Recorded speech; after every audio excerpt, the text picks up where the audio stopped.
আল্লাহ পাক রব্বুল আলামিন বলে তাকাইয়া দেখো, এত বিশাল আসমান আমি আল্লাহ সৃষ্টি করেছি, আমি একটা খুঁটিও দেই নাই। আবার মনে করতেছেন হয়তো বা উপর থেকে আল্লাহ রশি দ্বারা ঝুলাইয়া রাখছে, এরকম নাকি বিষয়টা? না না, আসমানকে আল্লাহ রশি দ্বারা ঝুলাইয়াও রাখে নাই।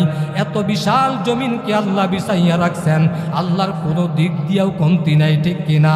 আল্লাহ পাক রব্বুল আলামিন এত বিশাল আসমান, এত বিশাল জমিন, এখানে যারা আছেন বাংলার জমিন থেকে হয়তো বা এক প্রান্ত থেকে অপর প্রান্তে গেছেন, কিন্তু এখানে যারা আছেন বলেন পৃথিবীর শুরু থেকে শেষ পর্যন্ত কেউ গেছেন নাকি? বলেন না না, কেউ আমরা যাই নাই। এত বিশাল বড় আসমান, এত বিশাল বড় জমিন, বলেন তো আল্লাহ কয়